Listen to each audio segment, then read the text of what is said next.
అవని శ్రీకర్ ఒకరి మీద ఒకరు పడి ఒకరి కళ్ళలోకి ఒకరు చూసుకుంటూ ఉంటే మాయ అవని దగ్గరకు వెళ్ళి అవని శ్రీకర్ మీద నుంచి లే అని చెప్పి అంటూ ఉంటుంది. అవని లేచి పక్కకు వెళ్తుంది. అవనిని ఎందుకు సడన్ గా అలా తోసేసావు మాయ అని శ్రీకర్ అడుగుతూ ఉంటాడు. అవని మీద ఆ జెండా పడబోయింది అని చెప్పి మాయ చెప్తూ ఉంటుంది. జెండా పడితే ఏమైంది, అది హనుమంతుడి జెండానే కదా అని చెప్పి శ్రీకర్ అంటాడు. నేను అది హనుమంతుడి జెండా అనుకోలేదు, వేరే ఏదో అనుకున్నాను, అందుకే అవనిని పక్కకు తోసేశాను అని చెప్పి మాయ చెప్తూ ఉంటుంది.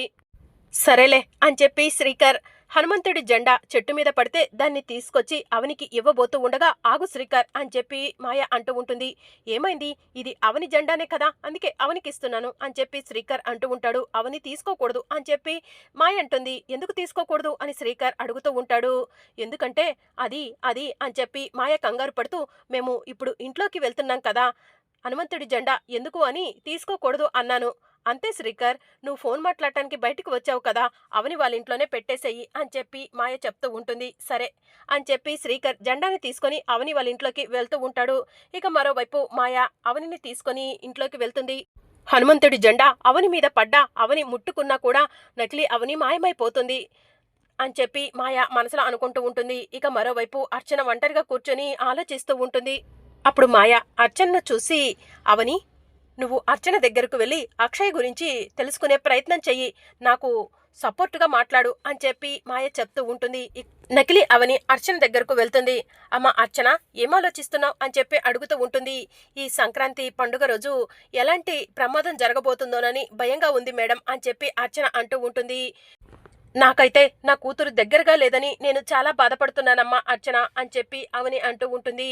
బాధపడకండి మేడం, మీ కూతురు అక్షయ త్వరలోనే మీ దగ్గరకు చేరుతుంది అని చెప్పి అర్చన అంటూ ఉంటుంది. నా కూతురు మహర్జాతకురాలు, అమ్మవారి హంసలో పుట్టింది. ఇంత పెద్ద కుటుంబం ఉండి కూడా ఎవరూ లేని దానిలాగా అజ్ఞాతంలోకి వెళ్ళిపోయింది.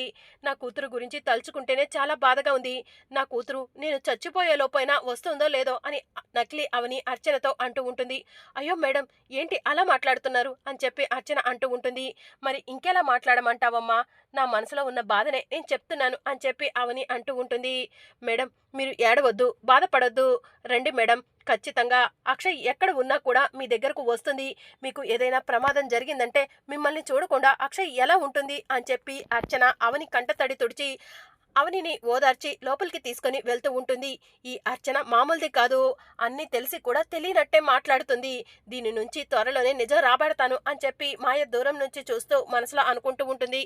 ఇక మరోవైపు వేదవతి కుటుంబ సభ్యులంతా కూడా హాల్లో కూర్చొని ఉంటారు. సంక్రాంతి పండుగ జోష్గా లేదు, జోష్గా ఉండేలా ఏదైనా చేద్దామా అని కృష్ణబాబు అంటూ ఉంటాడు. ఇక అప్పుడే పల్లెటూరు నుంచి రైతులు వస్తారు.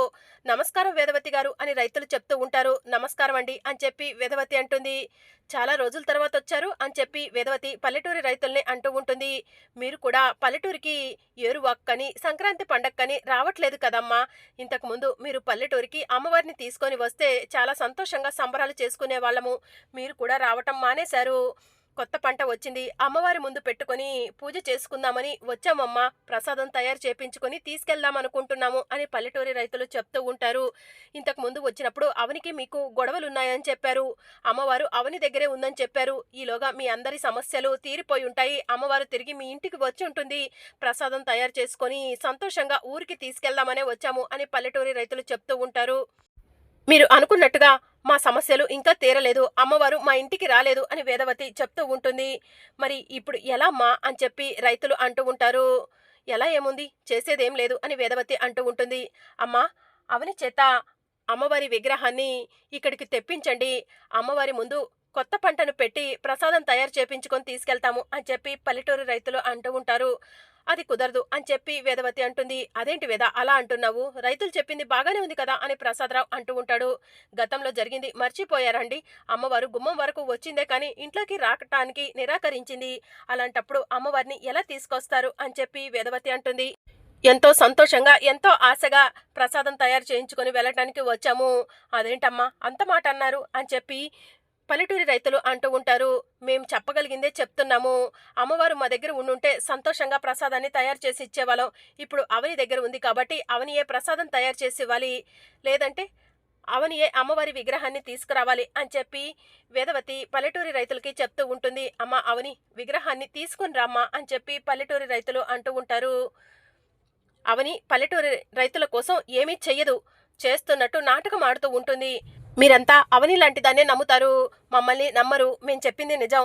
మీరిక బయలుదేరండి అని చెప్పి నిహారిక అంటూ ఉంటుంది. పల్లెటూరి రైతులు బాధగా అక్కడి నుంచి వెళ్ళిపోతూ ఉంటే, ఆగండి, అవని అమ్మవారి విగ్రహాన్ని తీసుకొస్తుంది అని చెప్పి ప్రసాదరావు అంటాడు. ఇక ప్రసాదరావు అవని దగ్గరకు వెళ్ళి, అమ్మ అవని, అమ్మవారి విగ్రహాన్ని తీసుకొచ్చి పల్లెటూరు రైతులు తీసుకొచ్చిన కొత్త పంటను అమ్మవారి ముందు పెట్టి ప్రసాదం తయారు చేసి ఇవ్వమ్మ. వాళ్ళు సంతోషంగా వెళ్తారు. వాళ్ళు సంతోషంగా వెళ్తేనే మనం బాగుంటాము అని చెప్పి ప్రసాదరావు చెప్తూ ఉంటాడు. ఇది మనకు సంబంధం లేని విషయం అని చెప్పి మాయ సైలెంట్ గా ఉంటుంది. ఏంటమ్మా అవని ఆలోచిస్తున్నావు? ప్రసాదం తయారు చేయాలి, వెళ్ళమ్మా అమ్మవారి విగ్రహాన్ని తీసుకురాపో అని చెప్పి ప్రసాదరావు చెప్తూ ఉంటే, అవని అమ్మవారి విగ్రహాన్ని తీసుకురావడానికి వెళ్తే నకిలీ అవని మాయమైపోతుంది కదా అని చెప్పి మాయ షాక్ లో ఉంటుంది. ఇక అవని ఏం మాట్లాడదు. ఏంటవని ఏం మాట్లాడట్లేదు అని ప్రసాదరావు అడుగుతూ ఉంటే, నేను అమ్మవారి విగ్రహాన్ని తీసుకురాలేవను అని చెప్పి అవని అంటుంది. అదేంటి అవని అంత మాట అన్నావు అని చెప్పి ప్రసాదరావు అడుగుతూ ఉంటాడు. గతంలో ఎన్నోసార్లు అమ్మవారి విగ్రహాన్ని తీసుకొచ్చిన ప్రతిసారి నాకు అవమానం జరుగుతూ ఉంది. ఇప్పుడు కూడా ఆ అవమానమే ఎదురవుతుంది. అందుకే అమ్మవారి విగ్రహాన్ని నేను తీసుకురాను అని చెప్పి అవని అంటుంది. అమ్మ అవని, నీ నోటి నుంచి ఇలాంటి మాట వింటా అనుకోలేదు అని చెప్పి పెద్దిరాజు అంటూ ఉంటాడు. మరి అవని అమ్మవారి విగ్రహాన్ని తీసుకురాపోతే మరెవరు తీసుకొస్తారు అని పల్లెటూరు రైతులు అంటూ ఉంటారు. అప్పుడు అర్చన సడన్ గా వచ్చి అమ్మవారి విగ్రహాన్ని నేను తీసుకొస్తాను అని చెప్పి అంటూ ఉంటుంది. అర్చన అని చెప్పి అవని అంటుంది. అవును మేడం, మీరు అమ్మవారి విగ్రహాన్ని తీసుకురానంటున్నారు, కానీ నేను అమ్మవారి విగ్రహాన్ని తీసుకొస్తాను. మీరు సంతోషంగా ఈ ఇంట్లో ఉండాలన్నదే నా కోరిక. మీరు అమ్మవారి విగ్రహాన్ని తీసుకురాపోతే అందరూ కూడా మిమ్మల్ని అసహించుకుంటారు, మిమ్మల్ని తిట్టుకుంటారు. అది నాకు ఇష్టం లేదు. మీరు సంతోషంగా ఉండాలి.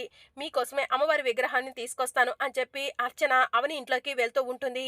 అసలైన అవని బెడ్ మీద పడుకొని ఉంటుంది. ఆకాశంలో మెరుపులు, ఉరుములు, గాలి వస్తూ ఉంటుంది. ఇదేంటి ఇంట్లో ఇంత గాలి వస్తుంది అని చెప్పి అర్చన మనసులో అనుకుంటూ ఉంటుంది.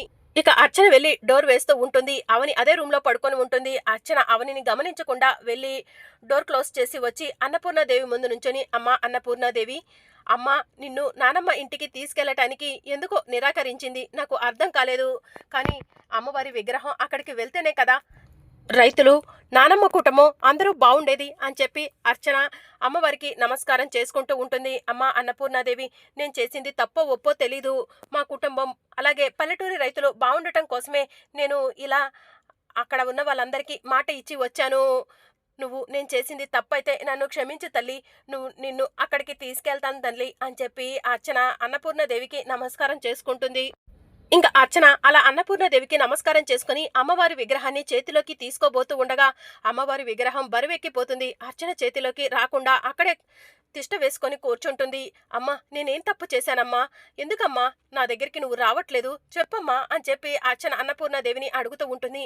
నేను అక్కడ వాళ్ళందరికీ నిన్ను తీసుకొస్తానని మాట ఇచ్చాను.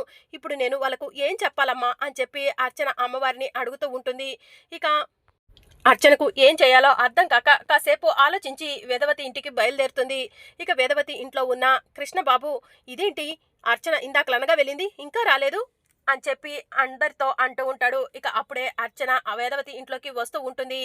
ఏంటి ఉట్టి చేతులతో వస్తున్నావు? అమ్మవారి విగ్రహాన్ని తీసుకొస్తా అన్నావు కదా అని నిహారిక అడుగుతూ ఉంటుంది. విగ్రహాన్ని తీసుకురావడానికే వెళ్ళాను, కానీ అమ్మవారి విగ్రహం ఎందుకో బరువెక్కింది, నాతో రావటానికి ఇష్టపడట్లేదు అని చెప్పి అర్చన అంటూ ఉంటుంది.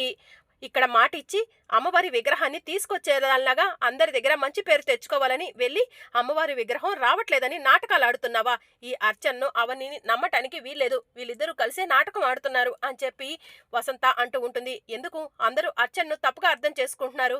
మనం వరలక్ష్మి వ్రతం రోజు అమ్మవారి విగ్రహాన్ని మన చేతుల్లోకి తీసుకోవాలనుకుంటే అమ్మవారి విగ్రహం బరువెక్కింది కదా, అప్పుడు కూడా అంతే జరిగింది కదా అని చెప్పి ప్రసాదరావు అంటూ ఉంటాడు. అవునండి, నేను నిజమే చెప్తున్నాను అని అర్చన అంటూ ఉంటుంది. సరే, జరిగిందేదో జరిగిపోయింది. ఇక ఈ విషయాన్ని ఇంతటితో వదిలేండి అని చెప్పి మాయ వేదవతి కుటుంబ సభ్యులకు చెప్తూ ఉంటుంది.